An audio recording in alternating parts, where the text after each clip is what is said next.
SeatGeek is the official sponsor of the Snake Sports Talk Show, with hundreds of events listed, live concerts, sporting events, and so much more. Go on to SeatGeek.com, enter promo code Snake Sports Talk Show, and save yourself $20 off your first purchase.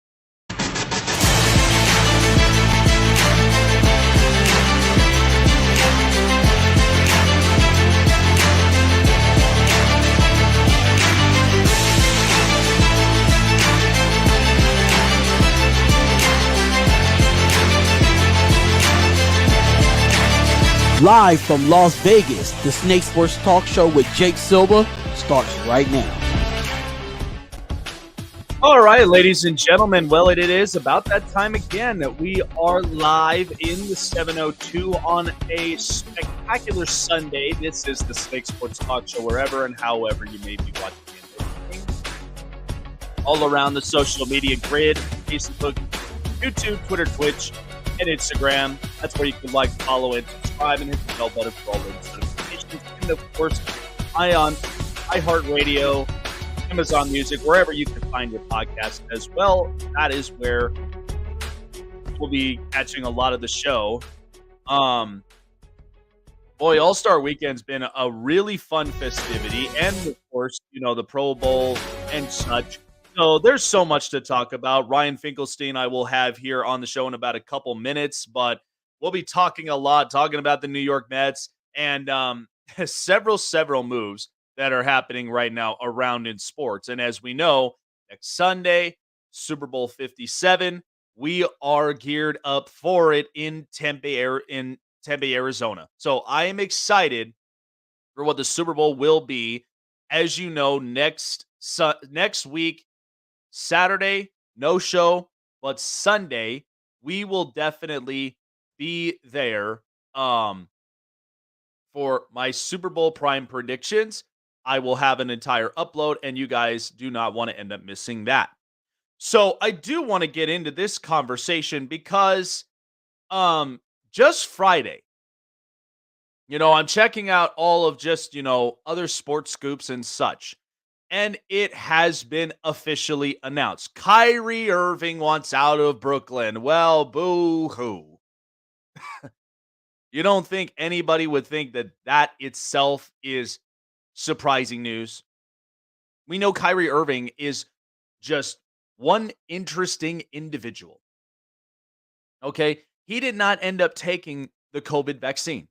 And we know during the times it was hurting a lot for the Brooklyn Nets because he was not available. And we know in New York, lots and lots of regulations and restrictions had been placed upon.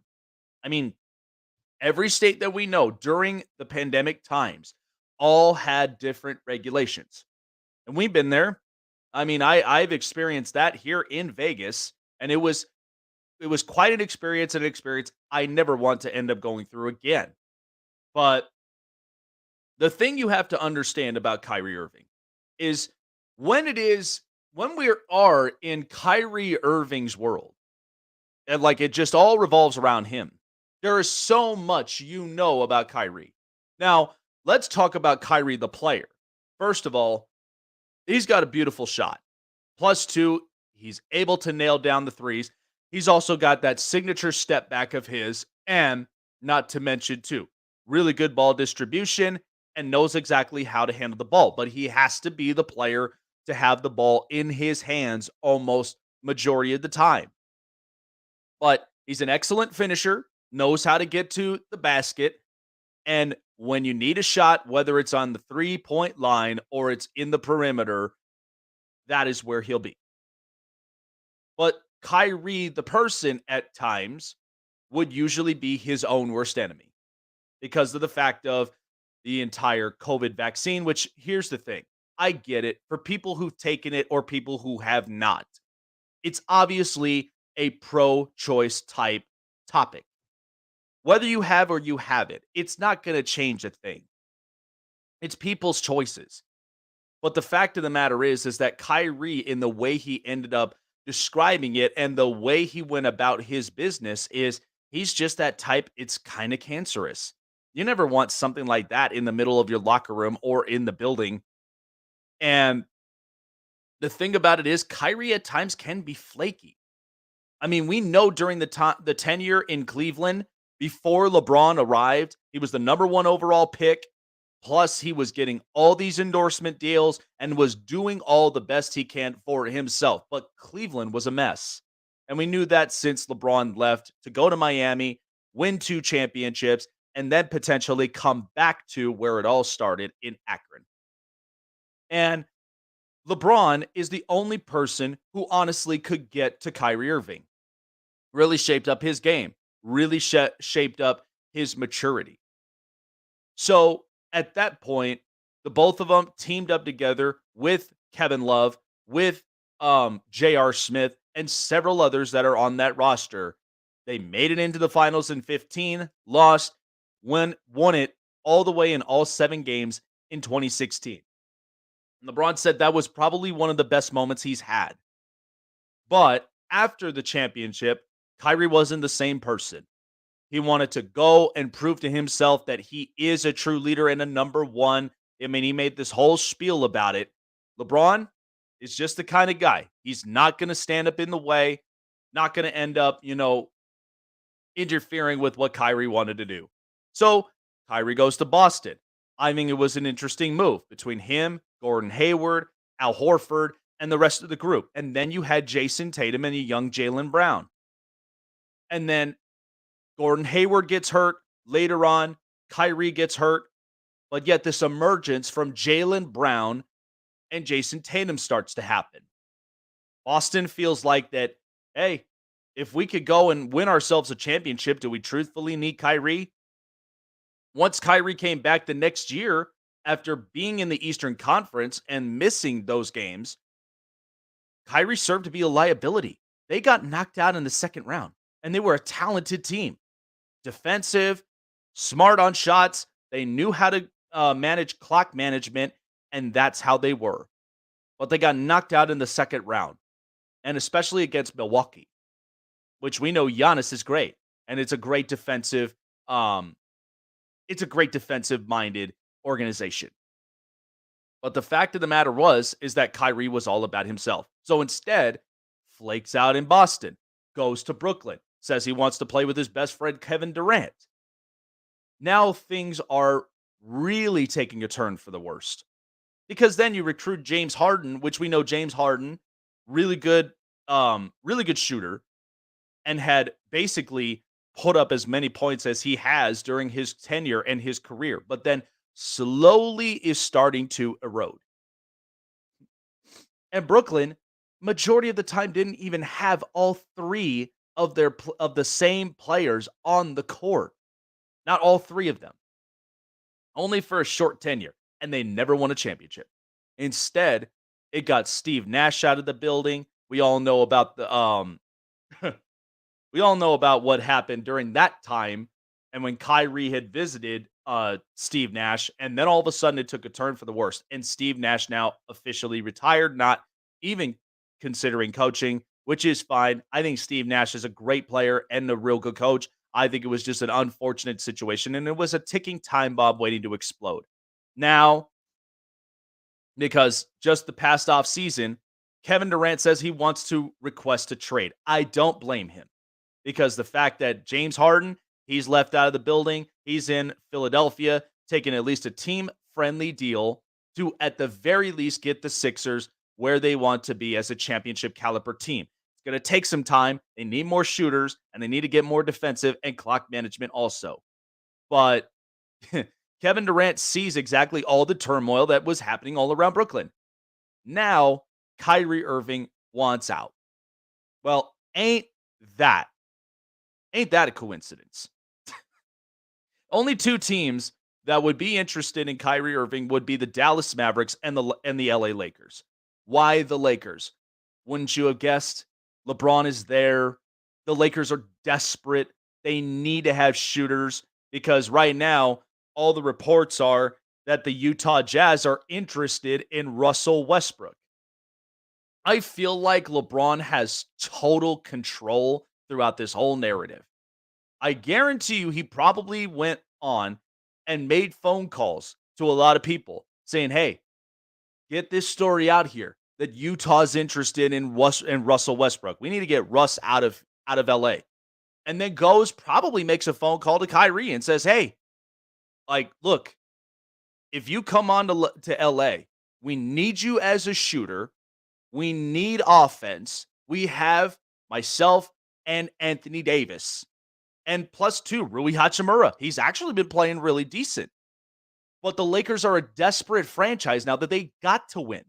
They can't just not win and become that irrelevant, expensive franchise. That's usually never, ever, ever how a franchise like the Lakers or the Celtics or any of them that are high priced are like. Now, we know Boston is a great defensive team, and they have their chemistry. They have exactly their agenda. But the Lakers are desperate for shooters. They do not have enough. And Westbrook serves to be a liability. Now, right now, he's playing pretty good. That's why his price tag is where it's at. And Utah, Danny Ainge, he's got a truckload full of draft capital after shipping off Rudy Gobert to Minnesota and then shipping off Donovan Mitchell to Cleveland. So you could finagle this whole thing. And you could get Westbrook out. You could potentially get Kyrie in. But do the Lakers really truthfully want to bring Kyrie Irving into the organization? And that's where I think LeBron has had personal talks with Jeannie Buss and possibly with Rob Pelinka about this whole thing. Like, look, I'm doing my part. I'm trying to recruit. But we know LeBron was the same person who recruited Russell Westbrook. I don't know. I just think this whole subject with Kyrie Irving, like, everybody's gone mad. Everybody's gone mad on Twitter. Everybody has gone mad on all social medias. They've gone mad even in radio, television. And I think it's entertaining as all hell, but it's kind of silly because we all know what Kyrie Irving is as the player and as the person. Do I want to surround my franchise with Kyrie? Absolutely, 110% not. And I mean, look, your personal interests and all of what you believe in is your own. I'm not going to dispute that. But all I know is that if it does not involve basketball, I'm not going to end up, putting that around that atmosphere in my franchise. I just will not do it.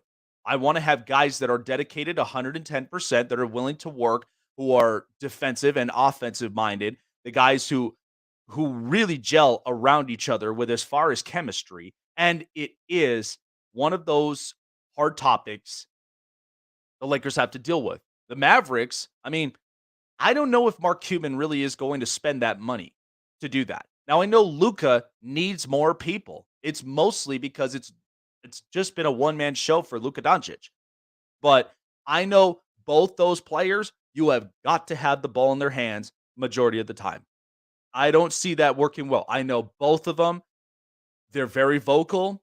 Luka is probably going to be one that's going to be really heated, but you got to make this work in any way possible. But I have a feeling that it's a desperation move for the Lakers. They've got to get shooters. They've got to have somebody that is willing to make the shots, put more time on the court, and at the very least get Westbrook out. You have an opportunity. You had an opportunity when he was up on fire, and then you just decided to kind of stall on it. But that was all the Lakers organization, all from there. All right, so we're shifting on to Major League Baseball. We know this offseason's been pretty interesting, yet a lot of fun. And so joining me talking all about it with the New York Mets via the Global Satellite Network presented by StreamYard, Ryan Finkelstein. All right, Ryan. Last year, the Mets were said to be, they were going to be a threat throughout the entire season and then moving into the postseason. So the wins over 100 games. Now, I think it's an impressive roster. I really do. I think the only thing that they really needed to figure out is probably third base. They haven't been able to address that for the last couple seasons since David Wright's retirement. Now, I get it. And then all of a sudden, the embarrassment in the postseason. I know it's left a lot of Mets fans pretty salty. I get it. So this offseason, how impressed were you? Now, I know new ownership with Steve Cohen, That man's aggressive. He's not afraid to spend money, and he wants to win this championship with this Mets organization. How impressed have you been during this offseason with the Mets? Well, basically, if anything else, they're the same team as last year. That's where we start with when I look at this Mets team, right? Mhm. You go into a list and you have to rebuild a bullpen. All you have is Drew Smith on your roster. Everyone else is a free agent. You have to look at your rotation. You're losing DeGrom, Taijuan Walker, Chris Bassett, maybe Carrasco. They pick up the option. They addressed all those needs, and I think they got some players that can kind of move the needle a little bit further. You bring in Kodai Senga. I think Justin Verlander, Jacob deGrom, it's kind of you go into the season, you feel better about Verlander in the regular season, and you just didn't know what you were going to get with deGrom. So the combination of the two, Kodai Senga's upside, Justin Verlander's consistency, you like that a little bit better than deGrom, Chris Bassett. They bring back Brendan Nimmo. They bring back Edwin Diaz. They extend Jeff McNeil. Like, as a Mets fan, there's really nothing to complain about at this point. Obviously, if they get Carlos Correa and that whole saga doesn't happen, you're like, oh, this is the best team in baseball now. Like, oh my God. But even without that, they got Eduardo Escobar at third base. He's solid. And Brett Beatty, a prospect coming up. Like, the Mets are going into this season in a good position to contend with the Braves. And I think they're going to be one of the favorites in the NL for sure. So Justin Verlander, you signed him for at least a couple years. He reunites with Max Scherzer. We've all seen that rotation in Detroit. How big of an impact will that be in the rotation, knowing that you're moving off Jacob deGrom, you're moving on from Taijuan Walker? I mean, this is more of just, high expectation. They've got to be able to, bring it night in, night out, and they've got to be able to keep the stabilizing battery for this rotation, right? Yeah, well, you look at last year, and they thought they were going to have deGrom and Scherzer for 60 starts. Mhm. I think, Scherzer was just over 20, deGrom was like 11, so you didn't get that. I think you expect that with Verlander and Scherzer, you're going to get a little bit more, and also with those two guys. Last year, I think every time they both started, they would pass each other on the active career strikeout list. So you're going to get to see them now do that head-to-head. I think that they're going to bring out some competitive fire in each other where you have two guys that have been doing it forever, first ballot Hall of Famers. What else do you have to compete for in the regular season? You want to get your team there. Now they kind of compete head to head in the same rotation. I think that's going to be a lot of fun to watch. I think it's kind of gone a little bit, underrated this offseason because other big names kind of went and Verlander happened so early. That's a massive addition for the Mets. Yeah, and I look at this Mets team because they always seem like they're the close but yet no cigar type team because I love the rotation. I also do like a bit of their bullpen because there are a couple guys that I think are real good situational guys. We love watching Edwin Diaz go and close out games. I think he's finally found his comfortability, which is what Mets fans been waiting for. But the other thing is too, what concerned me. So here's what I will say. So the Mets, they haven't been in the World Series since 2015. And we all know how that team was. Very interesting offensively, but when they caught on fire, they were unstoppable. And since that time, the offense at times seemed like it was getting flat. Here we go. We're bringing in Francisco Lindor. We're bringing in different names. What are you seeing from this, at least from this roster and in this lineup, from everybody from top to bottom? Does it seem like this could be a promising lineup that is going to help the pitching rotation start scoring in more runs? Because I know part of that was a little their issue with situational play. I need a guy who's going to get me on base. I need a guy who's going to help me to drive in runs, especially when he's got to hit that right side, score them all in. Does this kind of look like this lineup is primed for something, or could they be booked into, come the trade deadline, they may make an interesting move by then?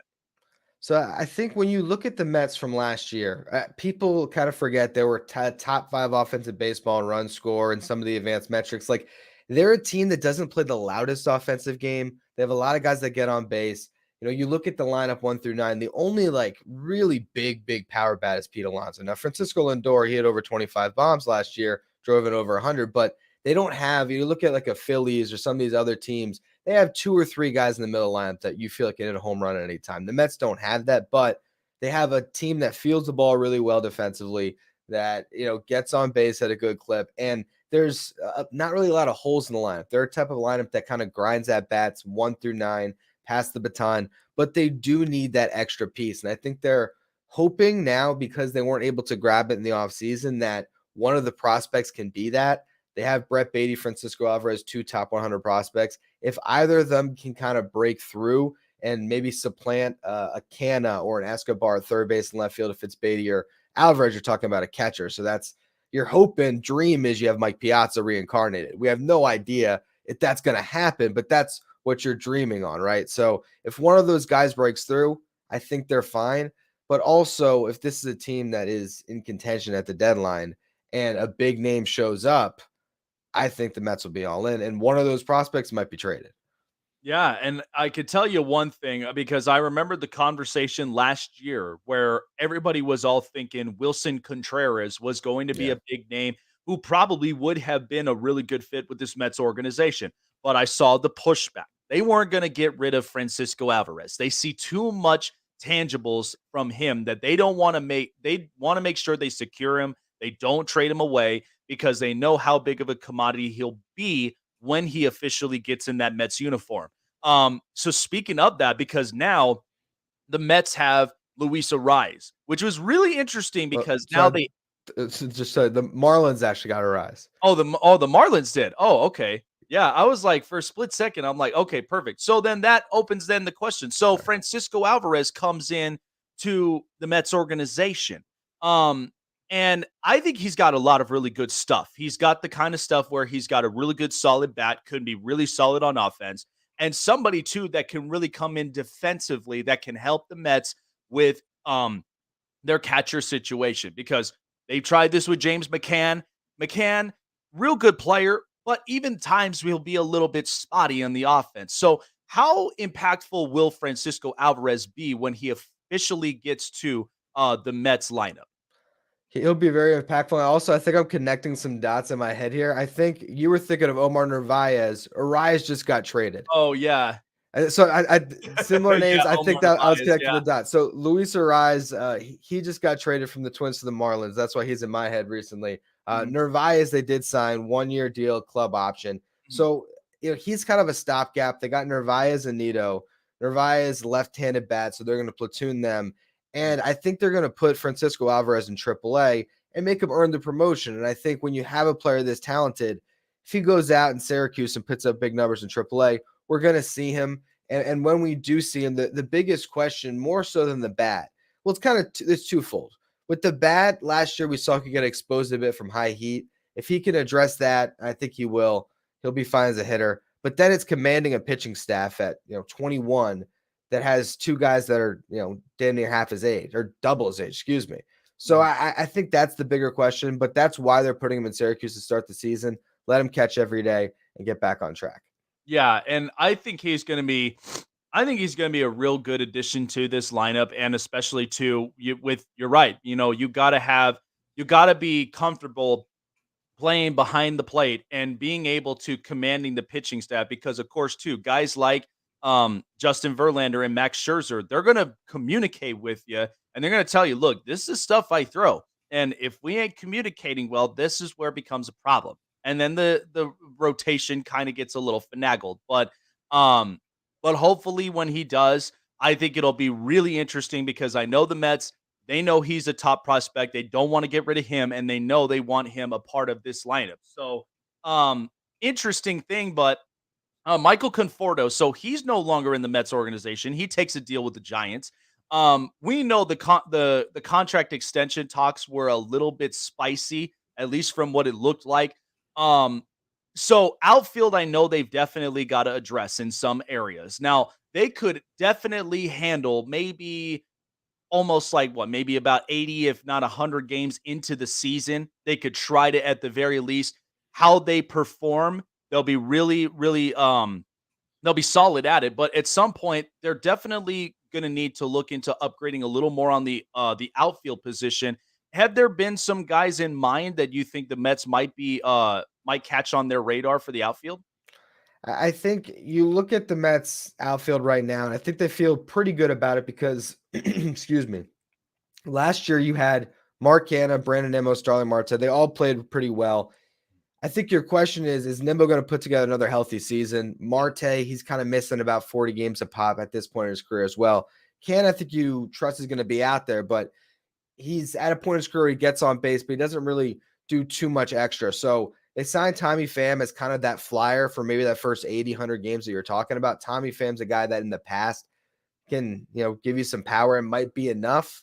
They can always shift Jeff McNeil out to left field. So depending on how your season goes, if another infielder kind of pops for you, they have that flexibility. But it just depends. At the trade deadline, if they want to add a bat, I think the three places where I think they'd maybe slot that bat in, it's left field, it's third base, or it would be a DH. Yeah, and I know too, like during the off season, because third base was a big time question mark because we tried the experiment with JD Davis at the time. I mean, he was a good solid player, don't get me wrong, but there were times where defensively kind of was struggling in some areas. So that's where I thought with the Correa signing, it would have been interesting. You would have put Correa third.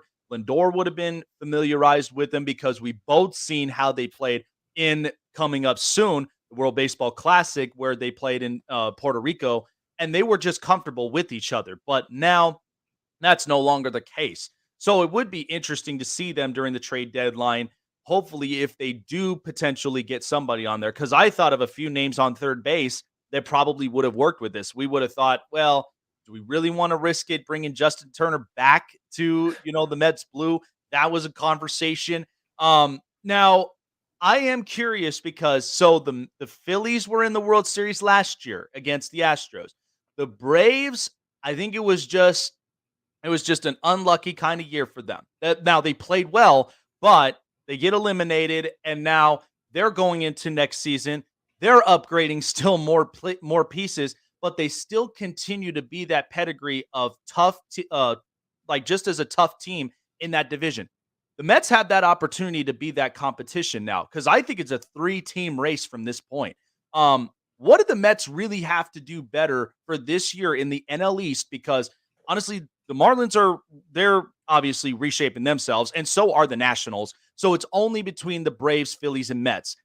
What do they need to focus more on in order for them to continue to compete and maybe potentially overlap both those teams? I think that you look at going into any season, you have a roster as complete as the Mets or the Braves. It's a little cliche to say it, but you're just trying to get your pitching through the season healthy. Now, for the Mets, they got some depth arms that I think can come in and they can maybe be a 6-man rotation at some points to try to keep all of those horses healthy to get you through the season. I look at this division and, it's still the Braves division to lose. I think they're still the top team, but the Mets are right there. And we have to remember, while the Phillies made that run, they were still 14 games back in the division. I think the Phillies are as scary as any team in baseball in the playoffs, but I think that their roster is still just not quite there to make it through a full season and win this division. But I think all three of these teams make the playoffs, and once there, as we just saw, anything can happen. So for the Mets, get yourself in a good position come October, get yourself that bye, win the division, and I think it's mostly about staying healthy, and it's hoping that some of these prospects can actually kind of move the needle for them if they don't have to go out and make that move. Yeah, and I know too, like, and it's just insane to me because I've always recalled, like, with the Braves, and I'm impressed with the fact that they've even gotten this far because we all remembered the punishment they took years ago where they lost some picks, they lost a couple of players, but they still retain guys like Ronald Acuna and the rest of them. And John Hart, I mean, he's a very impressive general manager. I mean, a guy that really has made those moves to where the Braves are where they are. They're continuing to compete. They're continuing to be the tough team. And then, yeah, the Phillies, I mean, they fired Joe Girardi. And then all of a sudden they start to catch fire. But I've always been like, why are they putting Kyle Schwarber at leadoff? He is not a leadoff hitter. Now Trey Turner goes and he's potentially the leadoff guy. So there's so much to be excited about with this division and just the race of it itself, which is kind of I just think that with those 3 teams, I kind of feel that too. These 3 teams may end up making the postseason because now with the added extra spot now in the postseason, that's going to now bring some positive hopes to a bunch of competitive teams. Um, Steve Cohen, and take me back to the time when he did purchase this franchise because he's bringing in a different mentality now with this Mets organization. And we've all known throughout the years, Mets wouldn't really go out and spend the money that they would on potential players that could help to get this team over the hump and get them back to the World Series back in 15. Um, Cohen's just a completely different guy. He's got all the money in the world that he's not afraid to spend. I think he's a pretty aggressive owner. And I do think that he's somebody that his agenda is he wants to see this team win a World Series this bad, right? Absolutely. And I think that the perfect example is the whole Carlos Correa saga that didn't even go the Mets' way, but it's bringing opportunities to the table that the previous ownership never could. So Steve Cohen's on vacation in Hawaii, and Scott Boras calls him up and he says, "Yeah, I'll give him a $300 million contract, basically sight unseen." What did that give the Mets? It gave them kind of first look at everything and almost exclusive rights to negotiate with him. It didn't pan out, but that's what having an owner like this does. He is putting money not just in the payroll, but I think the Mets are going to start to develop players better because there's so much more money being poured into technology on that front. They're going to scout better. It really does go top to bottom, and it was never going to be a quick fix, right? You're inheriting a team that kind of cut corners financially at every turn. It was never going to be a 1-year thing, but now you're entering year 3. I think we're going to start to see the Mets kind of become a machine here because in Steve Cohen's mind, he's almost too big to fail, right? And Mhm. when you have that much money in sports, I mean, look at the Clippers, right? In the NBA, they're always still competitive now. You might not be getting exactly what you want out of Kawhi each season as far as health, but they're still finding a way because money's being poured everywhere. I think the Mets at some point will get over the hump pretty soon here. Yeah, and it is interesting, but yeah, it's great to have an owner like that. And I know with the baseball market because there's a no salary cap league, and that's one of the toughest because every other team, and we know this, big name brands like the Yankees, the Dodgers, the Mets, the Braves, and the Astros, they all know how to spend money, and some of them they're very smart when it comes to which players do I really want to have on this roster? Can I work with some of them that are in the farm system? And then they just find this balance. That's why I think, we all know everybody's got a target on the Astros because they bring up so much good talent from their farm system and even those they acquire in free agency, but it's like they are definitely the team to beat. But so 3 players, if you can name me some, because there are gonna be some high expectations with the Mets. Are there, 3 players that are on the top of your mind for this next season that they gotta step up in big ways, either offensively or defensively, even for pitching as well? Quality innings. Give me quality strikeouts and get us into positions where we can keep a lead or take a lead and get momentum shifts. Are there 3 in mind that you kind of see there's going to be high expectations for and ones that the Mets are possibly going to have to lean on? Yeah, I mean, it's tough to narrow it down to just 3, but I think I'll start with who I still believe is the Mets' best player, and that's Francisco Lindor. The season he had last year, you finally understood the potential of why you go out and acquire a guy like that. I think he's proven he's going to be worth the money, and he needs to have a big season. And then I kind of give you 2 underrated guys here. For one, it's Brett Beatty, who I've mentioned. I really think that he is going to be up at the big leagues sooner than later. He's going to be taking at bats away from some better veterans that they haven't got quite enough of in Eduardo Escobar and maybe Mark Canha. So you bring in Beatty, I think he can really move the needle. And the last one's Kodai Senga. We have no idea what he's going to be, but he's a guy that comes with a pitch dubbed the Ghost Fork. In Japan, he touched 101. We'll see what he looks like, but if he's the real deal and you have a 3-headed monster atop your rotation, that's going to take the Mets to a whole nother level. Man, such exciting stuff. That's why I'm like, with all of what the Mets have done, because they've been aggressive all throughout this offseason. They want to be better than what they were last year. And, there's similar blueprints. They've got their footprints all around this puppy. And I'm just excited to see. Hopefully they will get over that hump. And through that 3-team race, this division is going to be something special to watch. So we know World Baseball Classic is right around the corner. I love this time of year because of the fact, and this is exciting because we're coming off the World Cup we had, and now we're here with the World Baseball Classic. I mean, Your thoughts on it, because I know that there's going to be a bunch of teams that are going to be pretty aggressive. And this year, unlike any of the other years we've watched the World Baseball Classic, this just seems like it's just almost so stacked for every single country now with a lot of the player potential. I think internationally, they have been getting better and better and better, and we're finding hitting gem talents all the way around. How do you kind of see this World Baseball Classic really panning out this year? Because I am all in on the train for US to go back to back, but there are some teams that we know, Dominican Republic, Puerto Rico, and some teams, they want to now start to really move themselves into potentially winning the cup. It's awesome, man. I mean, I think the world's kind of getting smaller in sports. We're seeing it across the board. The players in the NBA and everything else. So yeah, you watch the World Bowl Classic now. You look at every single roster, like you said, like Team Israel is like low key stacked. I mean, it's crazy.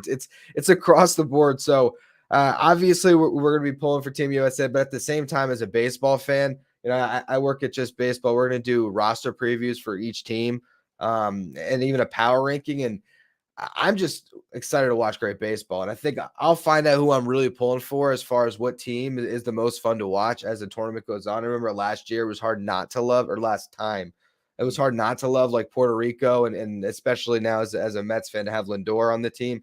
You just kind of look around the sport or around the tournament, and there's players from all over the place. So it's going to be an absolute blast, and it's going to really kick like right into the season in a good way as well. And this is the year we finally see Bryce Harper, Mike Trout, Nolan Arenado all on the same field. And we've got Pete Alonso in there. Don't want to forget about him, because I think this is going to be a mixture of really good, strong bats, guys that really do hit for power. But I am kind of interested to see how this rotation works for Team USA. I think this will be fun to watch. But I mean, the 13, like the 17 team, I mean, it was really stacked. They were all the way around, and they knew how to really navigate past a lot of different situational play. So hopefully this will be the same mentality they go into this year. But I'm excited to see how Team USA really do pan out at the end of the year. All righty, Ryan, I appreciate you coming on by. Where can people find you to finding everything New York Mets? So you can find me on Twitter at Finkelstein Ryan. You can find Locked On Mets on YouTube or wherever you listen to podcasts.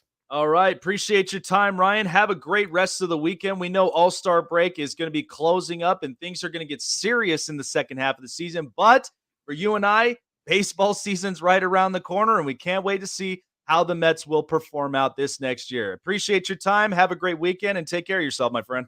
Absolutely. Thanks for having me on. Absolutely.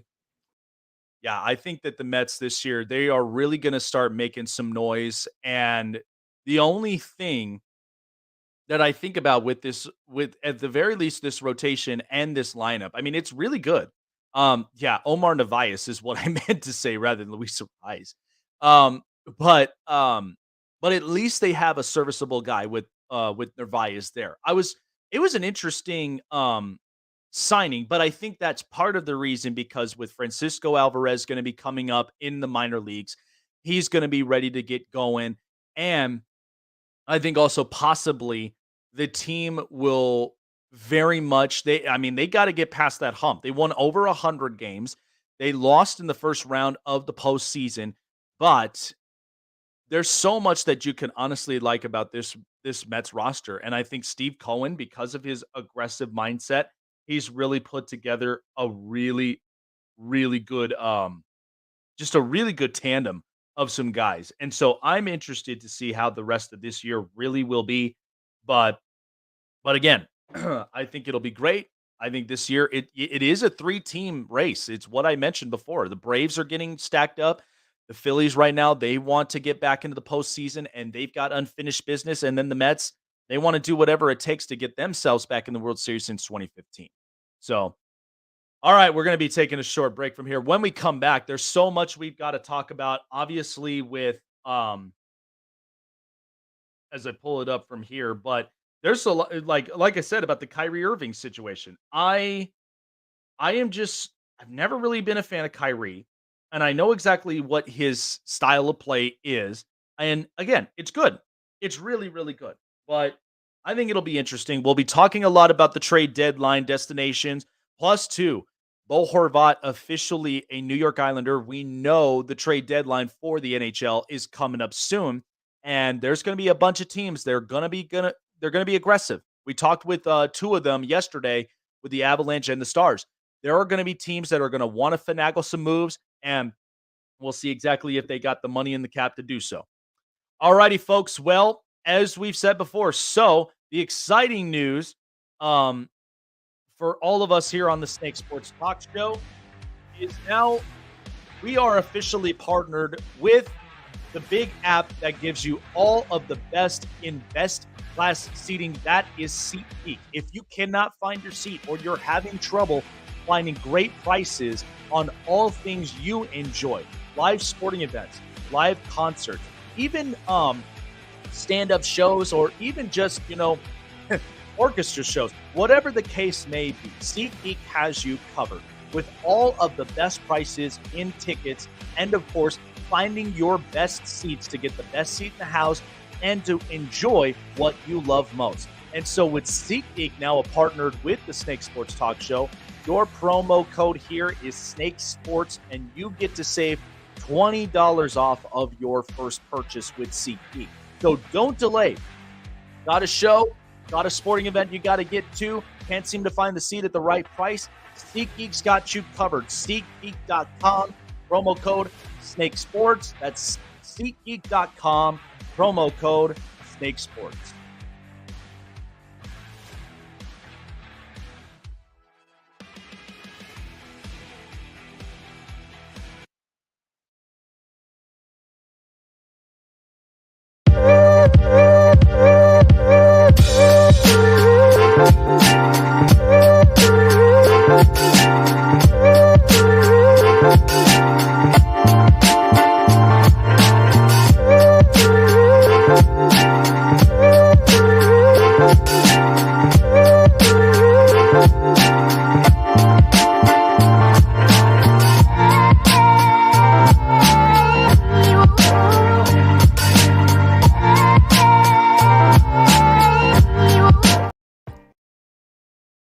SeatGeek is the official sponsor of the Snake Sports Talk Show, with hundreds of events listed, live concerts, sporting events, and so much more. Go on to SeatGeek.com, enter promo code Snake Sports Talk Show, and save yourself $20 off your first.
Good to have you guys on here on a Sunday. Jake Silva back on here with the Snake Sports Talk Show. Yeah, there is just so much really that I just take into speculation with the NBA. So trade deadline is February 9th. That's where we've got, potential moves. Like we said, the whole Kyrie Irving deal, and then of course the Utah Jazz, in serious talks with possibly acquiring Russell Westbrook. I don't know if that truthfully is the real deal, in my opinion. I just feel like that there is so much that's happening right now with the NBA. And as far as and as far as everything goes with a lot of the teams right now, So now the rumor reports is that the Clippers have apparently joined trade talks for Nets Kyrie Irving, and the Clippers are up and on it. But the only thing is that look, Steve Ballmer has all the money in the world that he could possibly spend on for the Clippers. But here's the issue: John Wall's hurt again.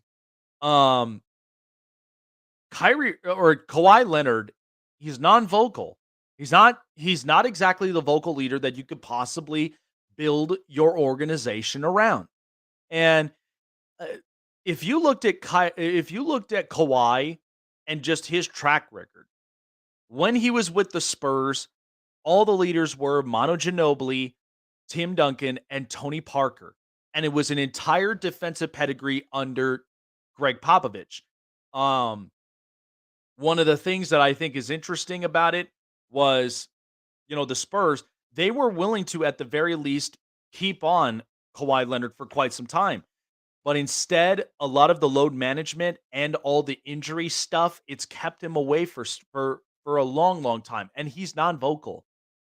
I don't know how long that the Clippers could honestly last with this deal.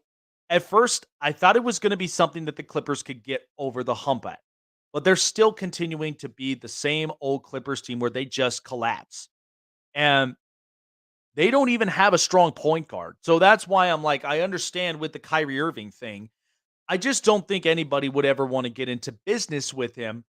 But if you're Steve Ballmer and you're needing a point guard and you're needing somebody to, at the very least, level out the playing field, do something about what this team needs to do, then you voice out every option.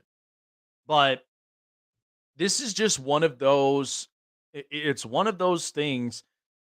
The Clippers, they lost a lot of pieces, and then there's talks about potentially bringing back Pat Beverly or whatnot. But the Clippers just need more juice. They don't have that right now.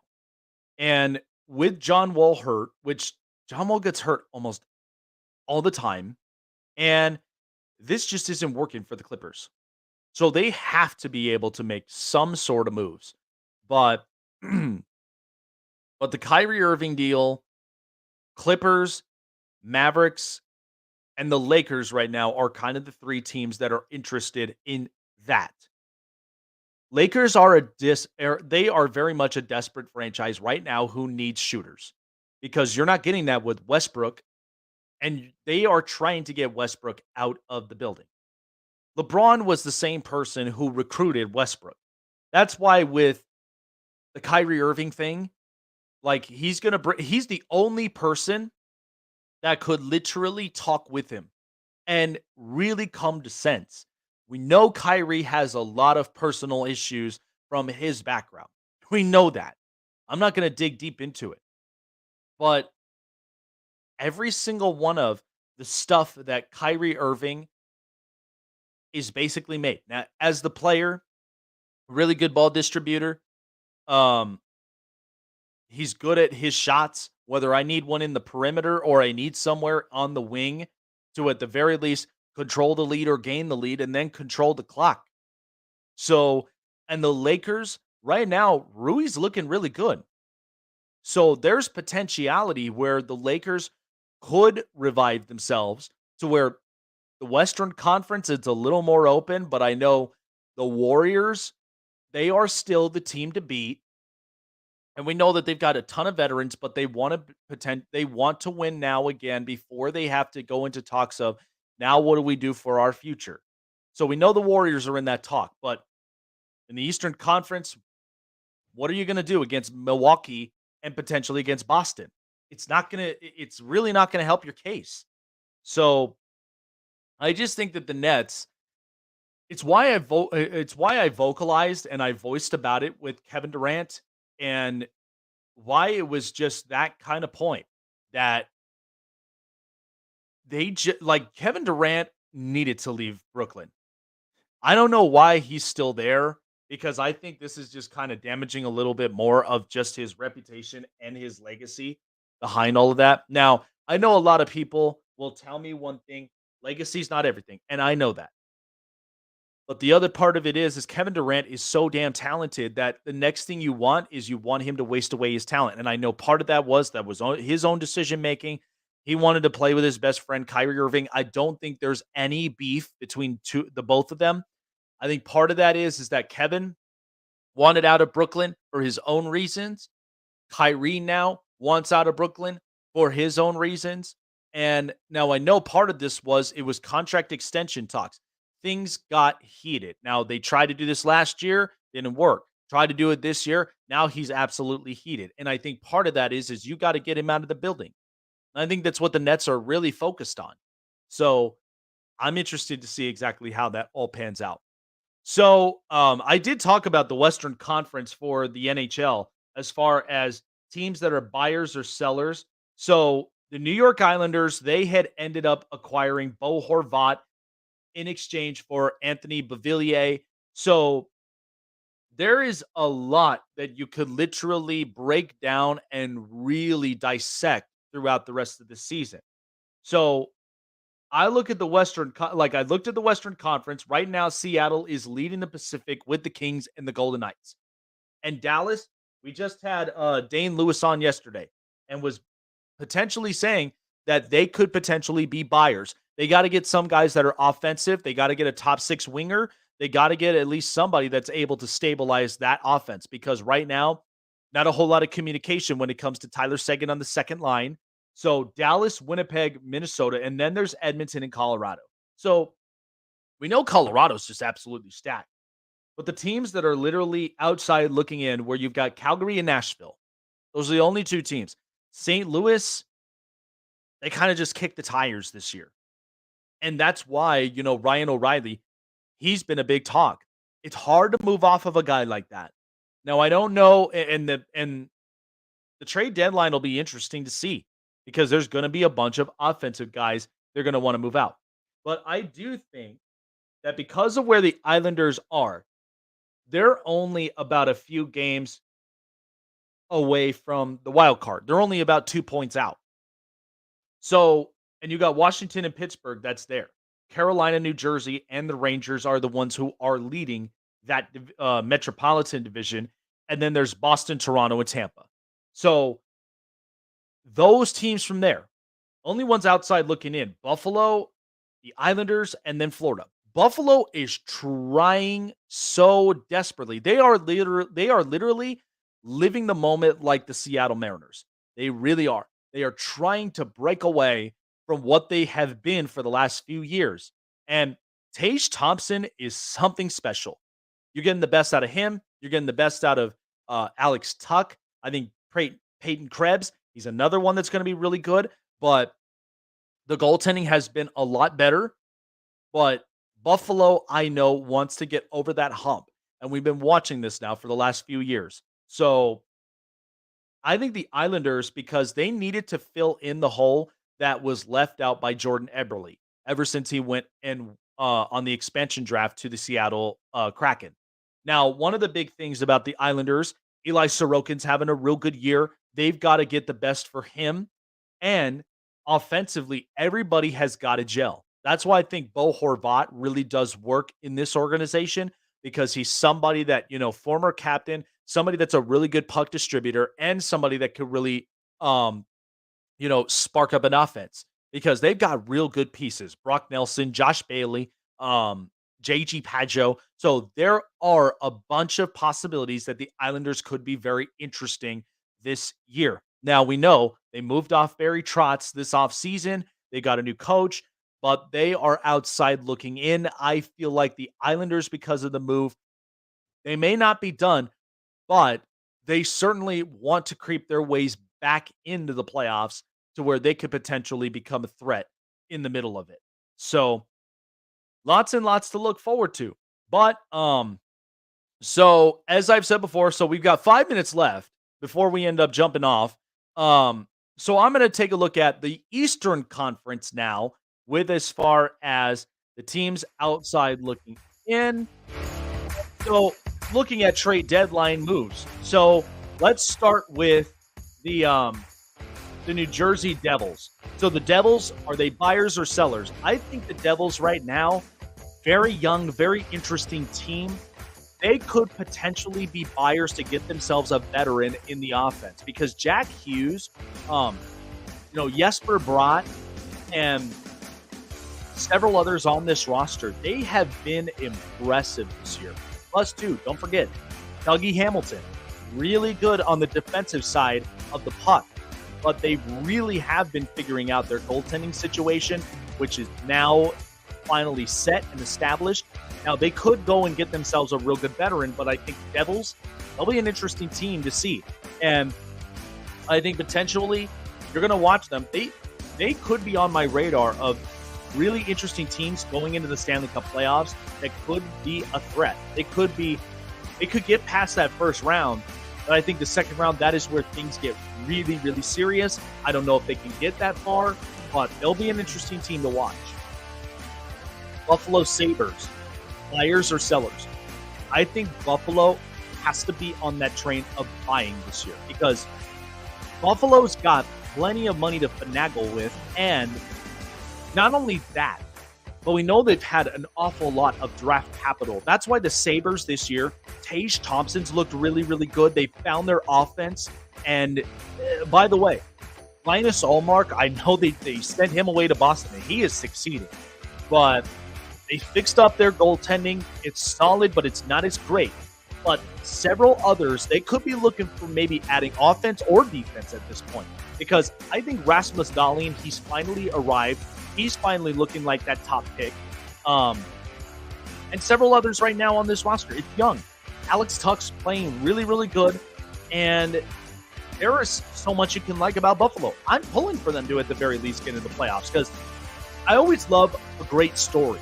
And I know Buffalo has not been that team since, I don't know, Dominic Hasek years. Maybe even more recent, but Buffalo just has been that tire fire for quite some time. That's why Eichel needed out of Buffalo. They got him out. They got picks. They got players. So I think potentially the Buffalo Sabres could be buyers for a veteran. The Montreal Canadiens, buyers or sellers? The Canadiens are clearly sellers. This is just a tire fire that's just been absolutely atrocious with Montreal. Now, I know they've been playing a year without Carey Price. And this this just goes all the way back to my point, like I said, a few years ago when them and the Golden Knights were playing in the conference final. It was embarrassing to see the Golden Knights lose in the fashion that they did because this team was not speedsters. They were not that fast. They were slow. They were wonky. And they just took advantage of just the possibility. But there are lots of pieces in this Canadiens roster. Now, I know the hard thing is injuries to Nick Suzuki and Cole Caulfield. That's tough. But you got to probably get some more draft capital, or you got to get somebody that's going to be up and in the building. So I think Montreal, they're definitely sellers. Ottawa Senators, buyers or sellers? So this is a tough one because they are 51 points in, and they're only about 6 points out.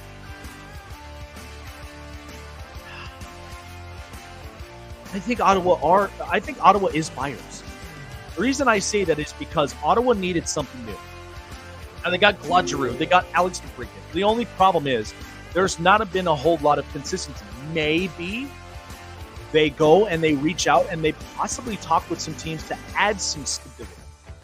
Now, I think it might be tough, but I think Ottawa's going to be up into that position where they could possibly go and get themselves a piece where they can really gel and balance out this offense, because we know that the offense hasn't been as great, but defensively, it's still young. So there are some things that Ottawa can do better. But I think at that point, you're going to see it for what it is. But I think, honestly, Ottawa, they are buyers. I kind of thought about this with them because they're not going to be sellers. This is all brand new to them. So I think they'll be buyers, but maybe not even just in this trade deadline, but maybe in next year's offseason, they're probably going to address this. Washington Capitals, buyers or sellers? I think the Capitals are buyers. Capitals are very much the team that they stay consistent. Alex Ovechkin is just that team leader for them. But here's the other thing you got to also realize. They added in a bunch of pieces. Sonny Milano got himself a 3-year extension. Several other players on this roster. One more got extended. So they are starting to think a little bit of that future. But as I've said, I think goaltending is still a question mark to me for the Capitals.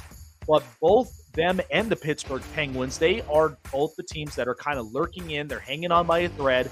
But Washington, I can see them being potential buyers and moving forward. And who knows? I mean, the Capitals, they're not the same team as they once were when they won the Stanley Cup final, but they've always been that team that's always punched in their ticket into the postseason. They are not the kind that they missed the Stanley Cup playoffs. And then what do you do about the entire main core of this roster? I mean, you got to do something about it. Finally, the Florida Panthers, buyers or sellers. I think the Panthers, it's hard for me to say this because of the fact of they're kind of money stretched, but I'm going to put them on hold because we know right now Matthew Tkachuk, he's been playing real good for them, but has had some tough stretches. Alexander Barkov, you know he's going to want to get over that hump. And Sergei Bobrovsky, he had a real good year last year, then fell apart into the second round of the playoffs once they met Tampa Bay. Defensively, still has some question marks in my mind, but Florida, not far away as much because you've got Buffalo and you've got the Islanders in front of you with Pittsburgh and Washington in that conversation. So I think I'm going to put Florida on hold, but this will be interesting to see how the rest of them go. And then finally, Columbus, they're definitely sellers. There's no question that, right now the Blue Jackets, they're just kind of the team that wants to acquire more draft capital. They want to get themselves more cap spaces so that way they can purchase a lot of top talent. But there are some guys that could be up on the move. So, but I think that's what you're going to be getting from here on the trade deadline. So that's what I have set in stone so far. So I think New Jersey are buyers.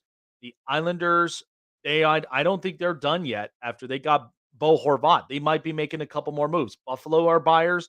Florida's on hold. Ottawa does want to buy. Montreal and Columbus, they're clearly sellers. And then Washington, they want to be buyers. So those teams in the Eastern Conference. Now I know also too, Boston, they look like they're just fine. They are rolling along with the train. Linus Ullmark was a big snag. He's been playing really good at goaltending. And the defense has been spectacular with the Bruins this year.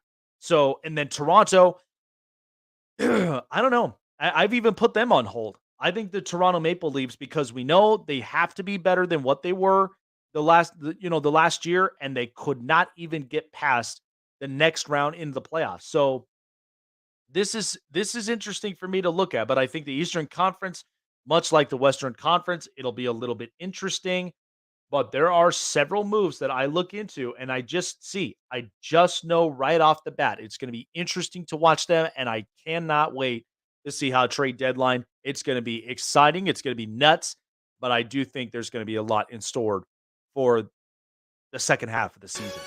All righty, folks. Well, this weekend has just been jam-packed. I've absolutely loved it all throughout this weekend. All-Star Weekend is coming to a close. Yeah, fire Chuck Fletcher. Of course, Philadelphia, they got to really get a competent GM that knows what he's doing. But that's going to do it for me. Appreciate everybody who swung by on the show. Ryan Finkelstein, I shout out to him. Locked on Mets was great. Shane Lewis, and of course, Chris Caselli. Yesterday, we get a lot of really great content, guys. They know everything about their teams. That's why I love it. It's quality content. So I appreciate everybody who has jumped on in. Appreciate everyone. And of course, Big Sports Talk Show now partnered with SeatGeek, who are Miss Keep. You want the best prices on tickets for your next event, live sports, concerts, and so much more. SeatGeek is the place for you. SeatGeek.com. Use promo code SneakSports. $20 off of your first purchase of your tickets. Appreciate everybody for jumping on by. Jake Silva signing off. We are not going to be on Saturday, but Sunday is where we lay it all on the line. Super Bowl 57, baby. Eagles against the Chiefs. I'm excited to see how the Super Bowl will be in Tempe, Arizona. I will have a special prime prediction pick for you guys when we do air on Sunday. So thank you all. Have a great rest of your week, and we'll see you on the next episode of the